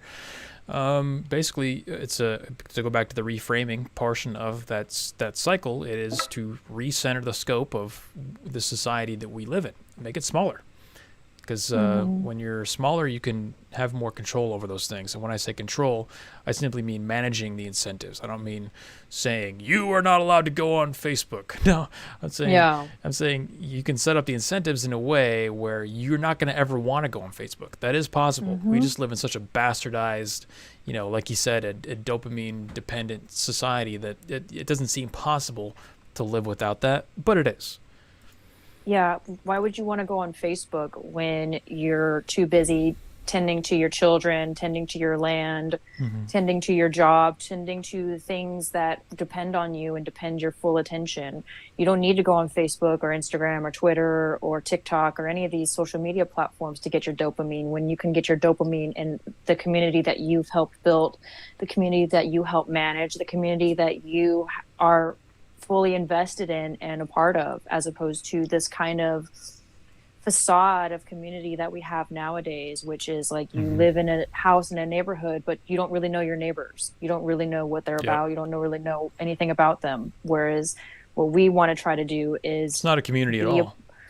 Yeah, it's not a community at all, but we want to try to actually bring back communities, like Little House on the Prairie, when everybody knew their neighbors, everybody was a part of their community, everybody was actually a part of something and actually helped build their towns and helped build their societies that they created. That's kind of what we should get back to. But unfortunately, with the society that we live in, with instant gratification, with dopamine dependency through social media, it's going to be hard to kind of rip that Band-Aid off for people or take that crutch away for people, because we've been raised to believe that that's what makes us happy, is having likes and having all these things on social media. Well, what happens is if they get a real dopamine hit, like if you build a house by yourself, or the little stupid dopamine hit you get from getting a like on Facebook is going to be meaningless. It's not going to do anything at all for you once you sense real accomplishment. So we have to set up an environment where people can be challenged and get real accomplishments and overcome real challenges, because once they feel that dopamine, I tell you, the satisfaction of, like building a house or doing renovations or doing anything meaningful with your hands or real. Or even just cooking a meal with vegetables that you grew yourself.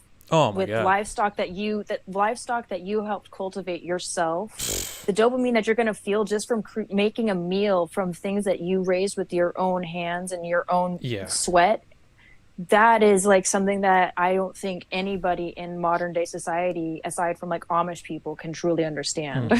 Yeah, no, that's really it. Because you're going to render the social media dopamine loops completely powerless once they get a sense of real accomplishment and real, achievement. Kizza. On this point as well, speaking of vaccines, people seem to forget even vaccines that we have taken during our lifetime have drastically changed before. Case example, the polio vaccine, which I took 15 years ago, that royally screwed me up for about 2 weeks. And since then, they've had to change it because many kids were becoming very, very badly ill because of the polio vaccine. And that is one that's quote-unquote mandatory when you're a teenager. And these things constantly change all the time, because long-term effects are the key. So I don't blame anyone being hesitant. Yep, and I'm starting to think that there's a certain portion of society that their brains are simply not capable of comprehending timescales. Like they live right here, right now, this second. This is it. This is everything that matters. You take the vaccine right now, or I'm going to die. They aren't capable of comprehending timescales, or grandma. So. Well, they like want to prevent death, but they don't even understand that death is a part of life. Death is the end of life, and yes, it sucks when people die. But that's the only sure thing about life, is that eventually life is going to end. And when you try to circumvent life, or you try to circumvent death and try to work around it and try to prevent it from happening, it's just going to end up happening on a grander scale. It's true. And, if you've lived a life worth living, then you're not afraid to die either. But these people are scared to death of dying. And that should tell you something. That should tell you something right there.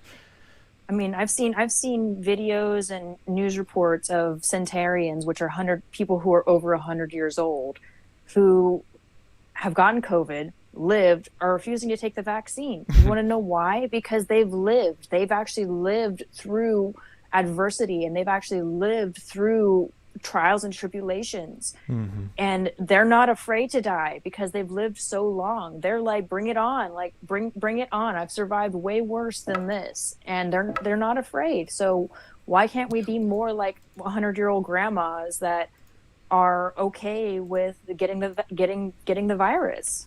Because we're weak and we haven't had any kind of collective hardship in the last 70 years. That's exactly why. Right. Let's see. Let's go to Orion. I hope it was red, white, and blue tie-dye, because that would be, patriotic and cool at the same time. But if it was full tie-dye, that's also cool. Props to you, because you're different, and different people are cooler than sheeple, because sheeple aren't very cool. I made it. I made the tie dye myself. Like, I mean, I could hold it up, but I don't want to hold it up because you won't be able to see it. But yeah, I made it myself. It's actually the shirt I met Jeremy in. He was like, "Okay, cool, like tie dye, awesome." But yeah, it was a good time. I probably could make red, white, and blue tie dye too. And I mean, I love red, white, and blue. It's just for that in particular protest, I was like, I'm wearing my tie dye shirt. I don't give a crap. Let's go, Osis. Man, stereo's piling I up. have one gripe about all this is a lot of people are seeing this as left versus right. It seems like in America it's mostly a uniparty. I know Paul will agree with me on that. And we're getting this infrastructure bill. I don't know why. Bannon was talking about this. The elites are doing shit. People don't want it. There's some people that will root it on. Those are the tribalists just because their side is rooting it on and trying to get it to happen. But let's be honest, there's not really a left and a right here, in my opinion. And like I said, I'm a right tribalist, but that's because I don't care what anyone says. Collectivism is evil, and I'm not going along with that ever. There's no way I will ever be a collectivist or go and endorse that ideology. So that's just the way it is for me. Paul. At least you got self-awareness. Paul in a YouTube chat says, "No tie-dye, no peace." Hell yeah. Yeah, well, I don't see it as left-right either. Left-right's just kind of a, I don't know what you'd call that, a relic of, past times. It doesn't really exist, but it's more feminine versus masculine. I think that's really what we're seeing here. Okay, we got another one from Orion. So, for me, a real dopamine rush, not the social media bullshit you get for getting a few likes. I mean, getting a few thousand likes on something is cool, but I don't get dopamine from it. Instead, I get a real dopamine rush from doing a good job of mowing the lawn or doing a good job helping someone move heavy objects around. Because, I mean, that's a sense of accomplishment, not just a sense of, hey, guys, I said something funny, laugh. And then, you get a few hundred likes on it, whatever. It's whatever, Yeah. You're absolutely right, my friend. You're on that right path, man. There really is no better dopamine rush than fixing your yard, planting a garden, taking care of your livestock, that kind of stuff. That's what the real rush of happiness comes from, not from this stupid device that we have that we're all addicted to. Yeah, it's oh smokes. I think my friend just bought a Ferrari. Sorry. Interacting, and I've talked about this previously, interacting with the real world. That's going to give you more, and when I say that, I mean using your hands, interacting with physical objects. As stupid as that sounds, you have to be reminded to interact with the real world now. So if you're accomplishing something, even as stupid as mowing the lawn, it's physical exercise, so you get the dopamine from that. But it's also the accomplishment. It's a mini accomplishment. This is the whole basis of Jordan Peterson's whole shtick, where he's like, clean your room. Because that's what that is. It's giving you a sense at the beginning of the day, to start out the day, you have a physical accomplishment. Then that is going to set you on a path to, achieve more things. So, absolutely. I start every day by making my bed, and then I clean up my room, feed my animals. I go outside, see if the yard needs any maintenance, that kind of stuff. That's really what should make you happy, more happy in the long run than just sitting on your phone and wishing death upon people that refuse to get a vaccine. I don't know, because I haven't looked at all the text yet. But let's see, we got Adorable Deplorable here. Yo, what it do? This is the Gay Republican tuning into you. Good evening. Happy Tuesday. Weekly Narrative and Delaney. This is Stereo's Adorable Deplorable in the house. Just dropping an initial message here to show y'all some love and support for bringing another amazing conversation here to these Stereo streets. That's right. Thank you. Yeah. Love you. Let's see here. Oh, Overthinker. I see Holly down there. And what Delaney is describing now is a point I try to make to the vaccine, I don't know what you call them, is the principle of science is called an entire study of science is called chaos theory, which is essentially that there's whatever underlying patterns reside within nature, they're unpredictable, and so that means that man cannot ever control any system of nature completely. It'll never happen. In fact, the more you try to control it, to her point, the more things go wrong. I mean, that's I get cheesy, but that's the entire premise of Jurassic Park. Exactly. Jurassic Park's entire premise, that you can't control nature. And so there seems to be a group of people who their entire ideology is premised on the idea that yes, we can control nature. We can control human nature, we can control microbial nature, we can control environmental nature, and that's just not true, to her point. Nobody's God. Nobody is God. Nobody knows when we're going to die. Nobody knows how to really prevent death from happening. It's the more you try to prevent things that you have no control over, like death, like science, like, just nature, the greater the ramifications are going to be for you later on in the long run. Well, the way that I phrase that, overthinker, is we talk about that in terms of, we call it the truth, we call it God, we call it universal law, we call it nature. All of those terms are kind of interchangeable in my mind, because they represent something that is eternal and unchanging, and you cannot legislate it away, you cannot shame it away, you can't hide it under pronouns, you can't bury it. Even if you destroy civilization and restart it, those things will be constant forever, always. So, and that's how we see it. And funnily enough, we have seen a recent instance of chaos theory in action. Now, with Afghanistan, this is a great segue. How did I manage to segue chaos theory into Afghanistan, you might ask? Oh yeah. Well, what we saw. Look at the outcome of the situation as of right now. Well, this could go bad, obviously, but right now, Afghanistan, we've got a lot of people out, the Americans out. Not all of them, yes, not all of them, but it's been largely peaceful so far. There hasn't been any major conflicts. There's been a few Afghanis that have died, and it's been a complete major malfunction disaster from handling it on our side, from the Biden administration, right? So when the Biden administration loses all control over a situation, to use the terms that Overthinker just put it in, we try to control chaos, we try to control every aspect of reality. This is a situation where we had no or little control over what happened, but because of chaos theory, it doesn't always necessarily turn out to be a bad thing. Because if we had a conflict, if we had to fight for Kabul, for example, there would have been a lot more people dying, right? What if we had to send a bunch of troops back in to reinforce because the Taliban just started chopping everyone's heads off? Well, then we're looking at an actual conflict, people dying, American soldiers dying. As of right now, the 24th of September, it has not been a major conflict. There has not been a lot of death, and we've seen the entire overtaking of a country by a separate government within the span of like 2 weeks with little loss of life. I would say that's an example of chaos acting in action, because we lost control of that situation. And yet, because of chaos, sometimes it turns out bad, sometimes it turns out good.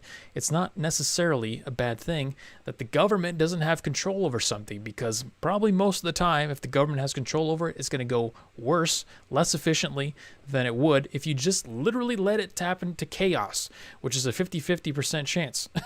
So with that, I want to pull up a Twitter account that I found from one of the, we could talk about Taliban and Twitter, Afghanistan, how much of a disaster that was and all that kind of stuff. I think we kind of covered that in the last stream for the most part, but I want to bring to your attention on the Afghanistan topic, the fact that the Taliban are openly using social media like everybody else.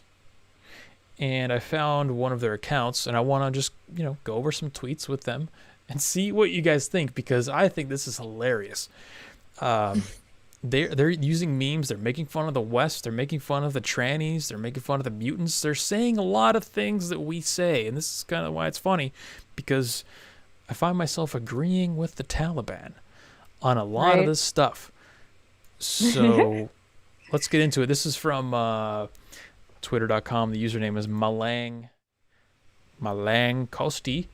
He had a couple tweets already deleted off his page from earlier today. They were a little too spicy. But anyway, let's take a look at some of the memes that he's got on this page. I know some of you guys will appreciate this. Remember, this is from a Taliban account. Okay, so here's a comic. I'll try to describe these for stereo because if you can't see it, then it's going to be a little tough. But it's a 2-panel comic. One of them says, drawing about Muslims. The guy's laughing, holding a comic book of Muslims. He's laughing. And there's a guy holding a microphone. It says, the West, it's freedom of speech, to basically laugh and talk about Muslims. But the second you draw a comic or talk about Jews, the same hand is covering the guy's mouth. And it's no longer freedom of speech. It's anti-Semitism. Uh-oh. Okay. And the comic that the guy drew has censored written over it about Jews.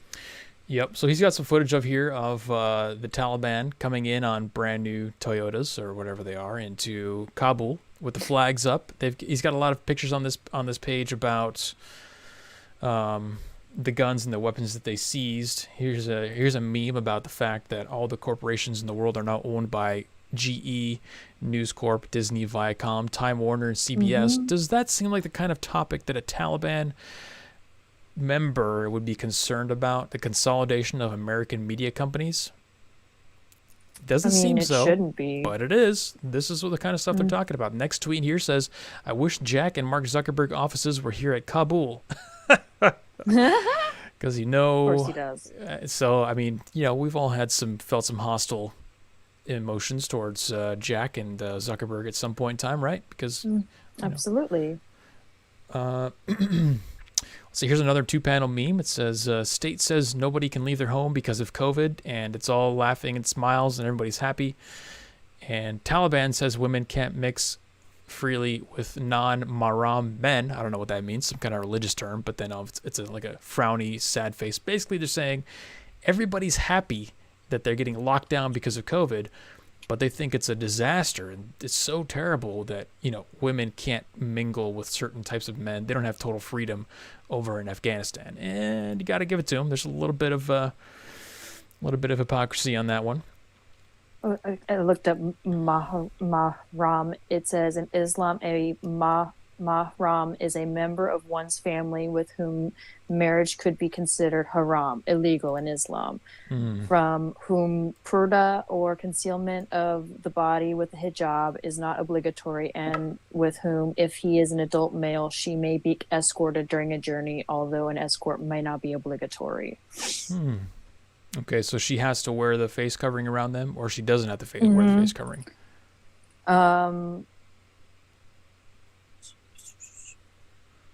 It's just a marriage that's considered illegal. There was something in there about a face covering, and I think that's probably what they were getting at, because they're like, oh, the women in the West are upset that we have to wear face coverings. Meanwhile, they're cheering about the fact that their entire country's locked down. Okay, yeah. Okay, good one, Taliban. Good one. You got us there. Yeah. Here's another one comparing Christians and Muslims, and this is something we've talked about. How Christianity's weak now in America. Here's a Christian mutants crying, "You don't support me in my godlessness, and I can be a gay transgender sex worker." And then the Christian person says, "No, Jesus loves you for who you are. Don't be ashamed. You'll go to heaven anyways." And then the Muslims, he says, the guy on the left, in place of the mutant, he says, "I love Allah and his messenger way more than I love you, my family, and myself, and I will obey them no matter what." And the other guy says, "You'd better." So it kind of draws a distinction between Christianity, how modern Christianity is versus how the religion is over there. Obviously, they take it much more seriously. And Christianity over here is very permissive of things like, feminism, lesbianism, transgender stuff. They're doing pronouns at the podium when the girls get up there to talk, stuff like that. Come on.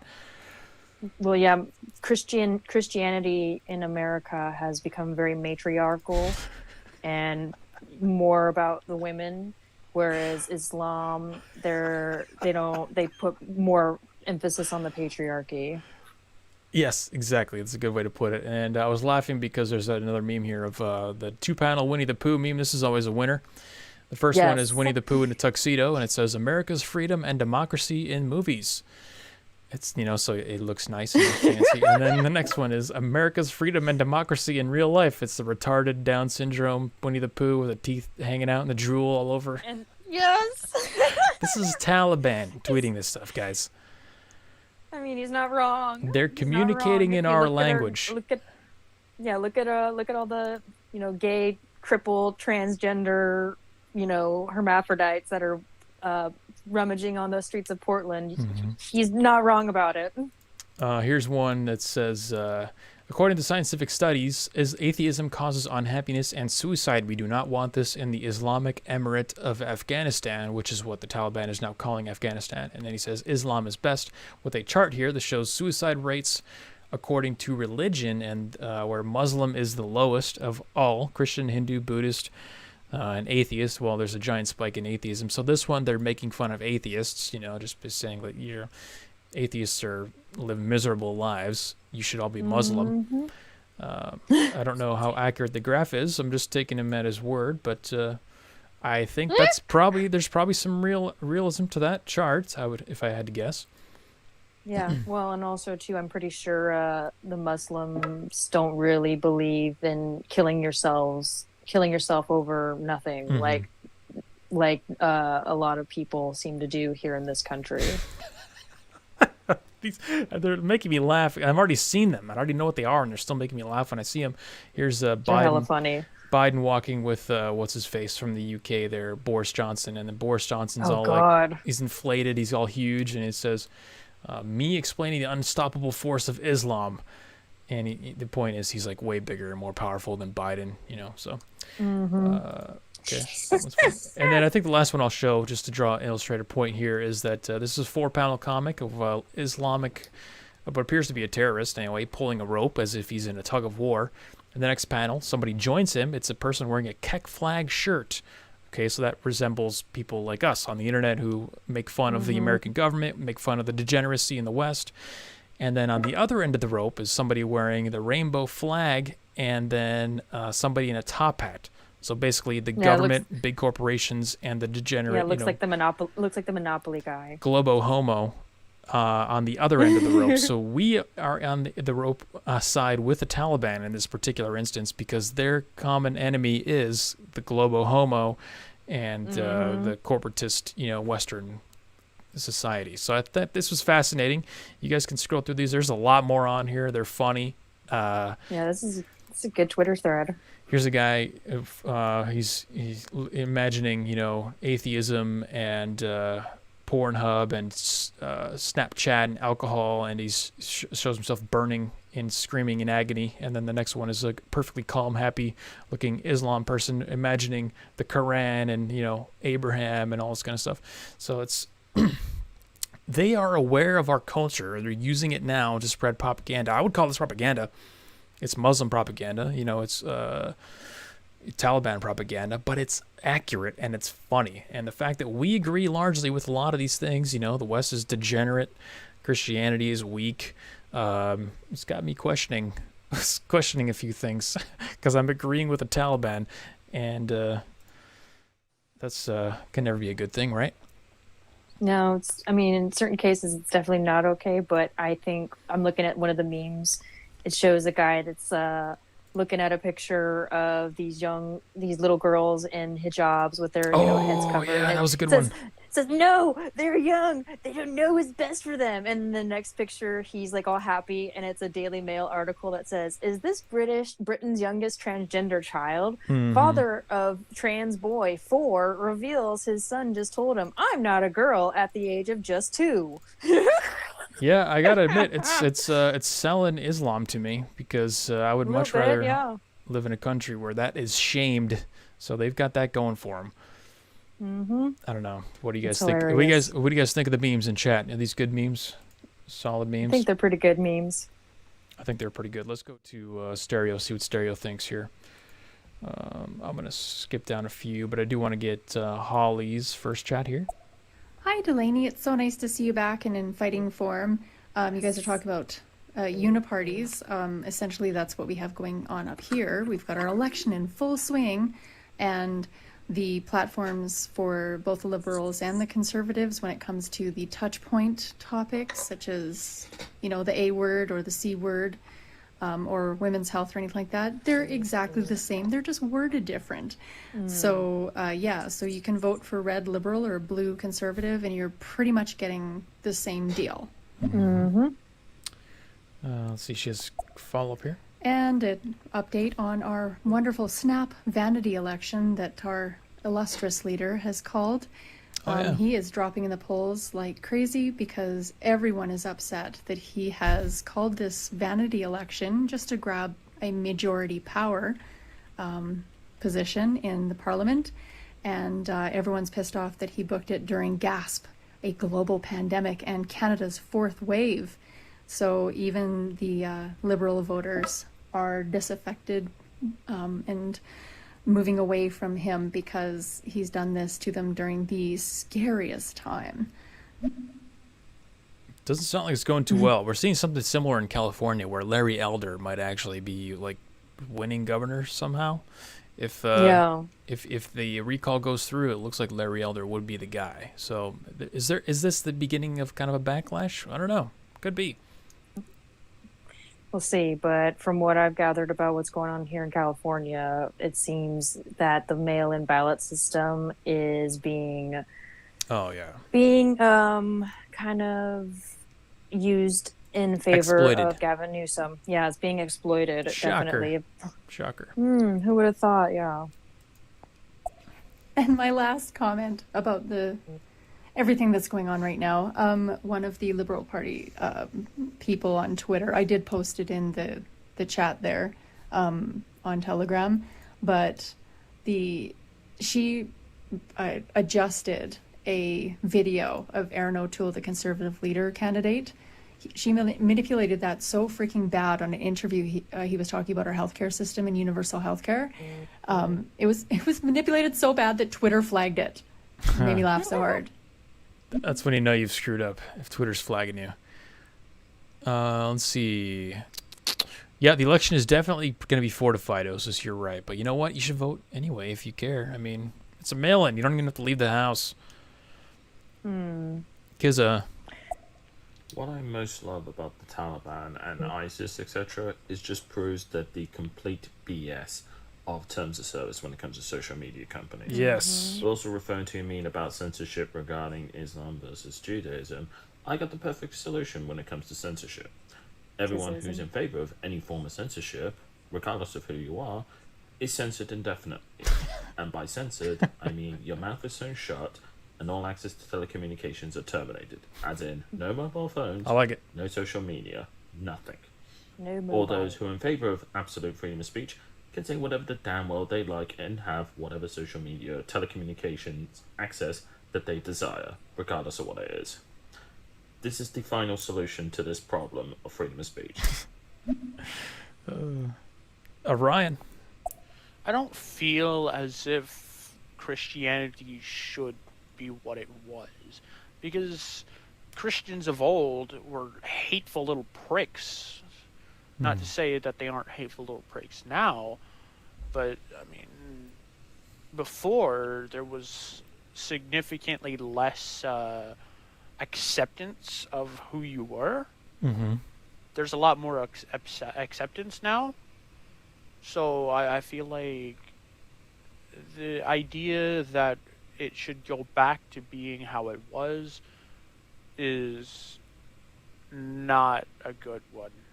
It may be weak now, but it wasn't very great to begin with. So, well, see, that's exactly what I've referred to when I mean the weakness. They've become too tolerant, and maybe we're not going to go all the way back to what you're referring to. I don't know. I don't know specifically what he's referring to, but we definitely need to bring shaming back. They do need to refuse people. They need to deny people. They need to shame the hell out of people.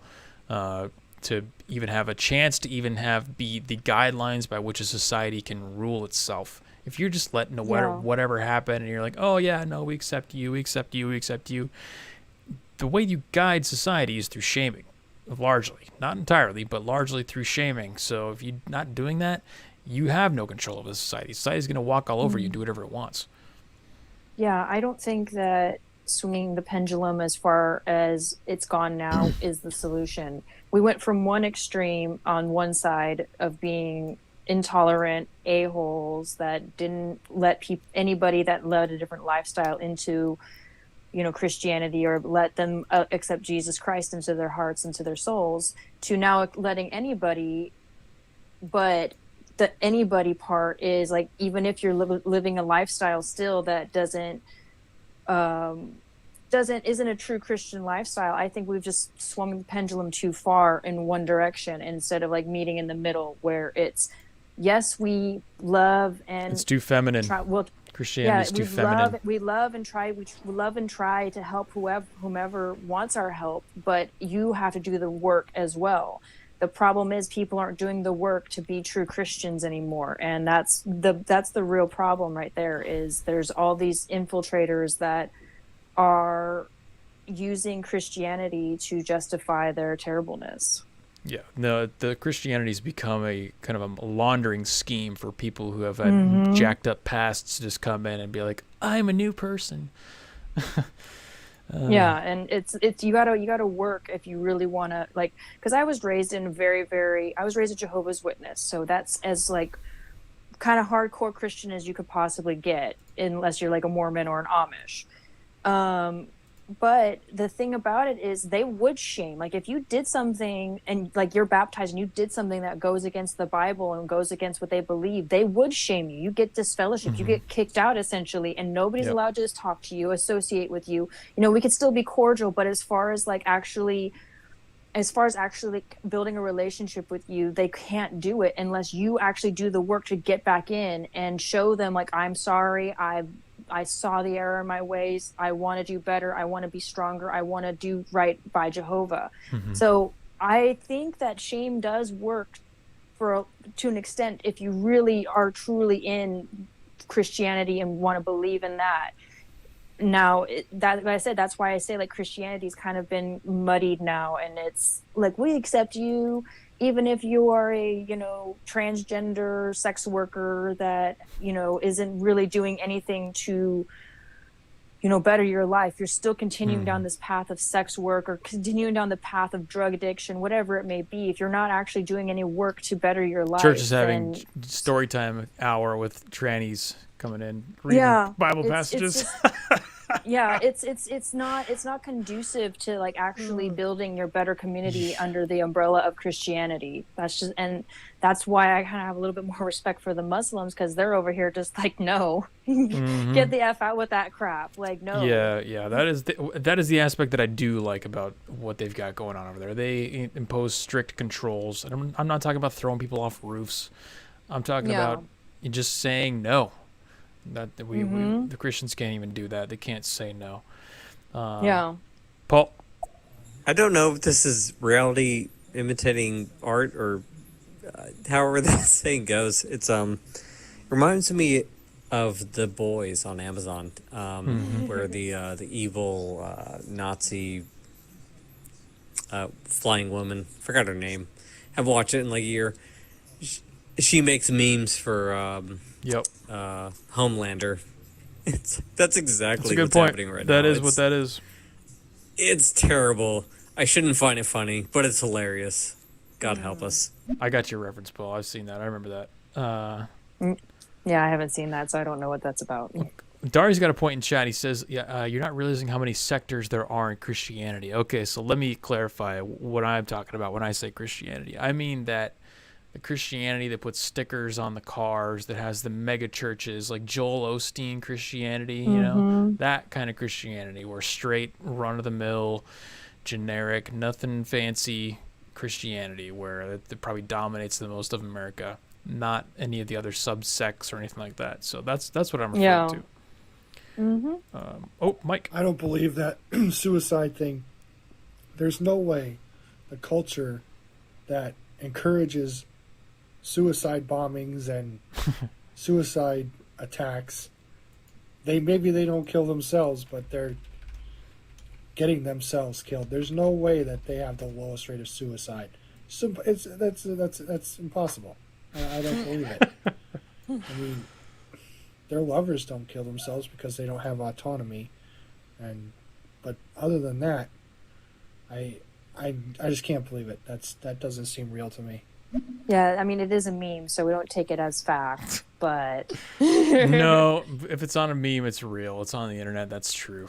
100% true. oh, yeah, okay, I forgot this is the internet. Well- So if it's a meme and it looks convincing enough, it must be real. I would say that even with all the suicide bombings, they could still easily just be a shadow in the mountainous suicide rates of American, like teens and stuff like that, because there's just so many going on. The scale is so huge of the I was going to say, suicides. I don't even think they probably consider like a suicide bombing or like a ritual suicide to be an actual suicide, because Probably not. if they're killing themselves to do something for their society, to do bring about some kind of change to their society, to them it's not a real suicide. Just the same thing about like the Japanese war fighters that would plunge their planes into the sides of ships. Kamikaze Was that an pilots. were those actual suicides, or were they was that a military ploy to try to win a battle? Right, and maybe that's a good point. I think maybe that's what Osis was getting at, is like the reasoning behind the suicide. Like, if you kill yourself for Allah, that's way different than killing yourself because you're mentally ill.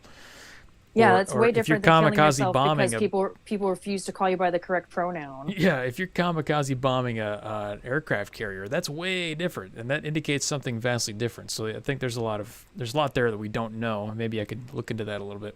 I'll see if I can find some info.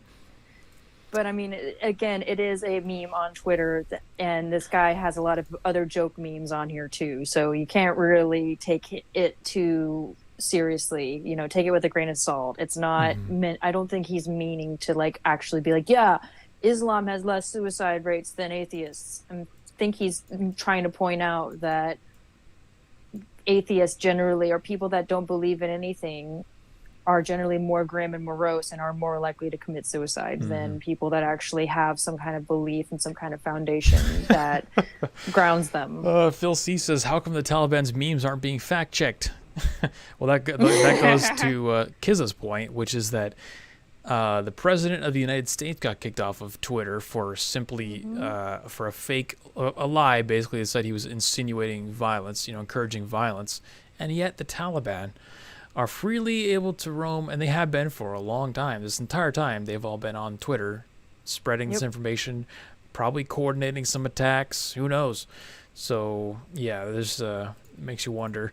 The dual standard there is obvious. Let's see. Yeah, martyrdom is not suicide. Exactly. Good point. And to wrap it all up here, I think we'll end it on Paul's comment. The long and the short of the Taliban memes is we are one state, we are one political entity, the federal United States of America, governed by our Constitution, our democracy, our republic, whatever you want to call it, but we're two nations, left, right, blue, red. However you want to call it, parse it, we are not one nation. It's a good point. One nation believes in freedom of speech and guns and, independence, and the other believes in, they don't believe in those things, they believe in other things. They believe in globalism, they believe in restrictions, and et cetera. So Censorship. that's where the Taliban is going in.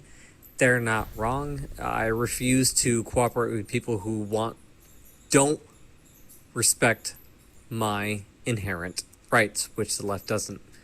Can't apologize for that. I don't respect it. Yeah, Same. it reminds me, there was a study I was going to share. I don't know how I didn't get into my notes. We'll have to talk about it next week. That showed that like 48%, I think was it 48%? You guys can fact check me on this, but 48% of people think that we should be actively censoring people for misinformation. That is exactly opposite of what American values are. So we have 48% of people, half the country, is openly admitting that they are not American anymore. And that's a problem. That's a big problem. So if you now the traditional solution that most people will provide is that, no, we just need to vote the right people in, we can turn this around. I can't help but laugh every time when somebody says, we just got to vote the right people in.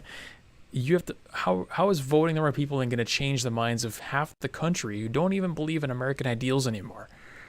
That is Absolutely. something that is way deeper. That is, you're not going to repair that. You're not going to fix that. So, yeah, I think Paul's right. They're really they're pointing at our weak spot, which is exactly that. We're a split country, and they know it. So, Yeah, it's easy to take over and get things done when we are in chaos and we are not unified under, even just a fundamental belief system, which is what our Constitution is supposed to be. And we're not even unified under that anymore. I mean, there are people that are, but the overwhelming majority, or a nice majority of people in this country, don't see the Constitution as a unifier or something to believe in or stand up for. They think that it's evil and that we need to get rid of it entirely. And I'm not for that myself either. I think it could be used as a tool to help unify us, but unfortunately it's being used as a tool to divide us. yeah, it'd be one thing if we were all following the same principles and the same rule book and then coming to different conclusions based off of our personal life experiences, our different communities and things like that. But that is not even close to what we have. We have people making decisions for the entire country based off of entirely different principles that are not anymore even close to what America used to be. So Yep. that is there's your black pill of the day to make Take it. to make a callback to our the new political cycle that we went over today. I hope you guys enjoyed that. We come up with some more stuff like that and dedicated videos for that as well. Do we need to? Do we want to tell the listeners about us potentially switching days and put the poll up? Yes, I'm going to make a poll. We'll cover it next week, but we'll let you think about it for now, that we're going to be switching the day of the week that we're doing the stream. So for those of you who have had scheduling conflicts and whatnot, you might be delighted to know that we are open to switching days because I'm going to have some obligations coming up on Tuesdays. So we'll have a poll ready to go for the next stream. Other than that, if you guys like the content, you want to get more alt-centrism philosophy, hit the like button, subscribe, all that good stuff. You know how to do it. Follow us on youtube.com/weekly narrative if you're on the stereo stream.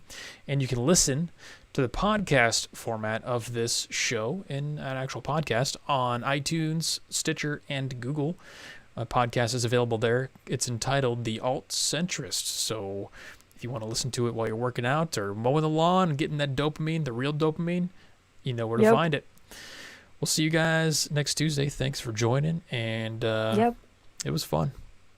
Yep. Have a good night, everybody. We're not trying to tell you what to think, just to think and make, rational and logical decisions for yourself and for your overall health. And hope everybody enjoyed it. We'll see you guys next week.